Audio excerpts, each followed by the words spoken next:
نبدا الفلاش. جماعة الخير، الراجل ده مغربي في مصر. يعني في ناس اتواصلوا معانا ان هو تايه، احنا مش فاهمين منه اي حاجة. مش فكرة الدرجة، هي الفكرة ان هو كل اللي جمعتوه ايه من امبارح للنهارده. هو قاعد في الشارع بقاله حبة، كان بيقول ان انا ماشي في صحراء، تمام.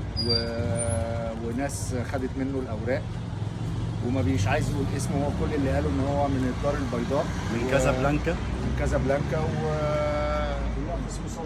وليه اخ اسمه صالح. لا لا لا استنى بالله بالله. ده احنا بنحاول بالله. نوصل. صافي، مش ما يعني. بنجيبكش في الكاميرا صافي. فجماعه احنا حاولنا نطلع بس صورته، بس اللي يتعرف عليه او حد عنده اي حل نروح بيه السفاره هيسفروه. عايزين اي حل منكم، لان هو مش عايز يتكلم. هو كل اللي بيطلعه كلام متقطع، هضره متقطعه هكا. يقول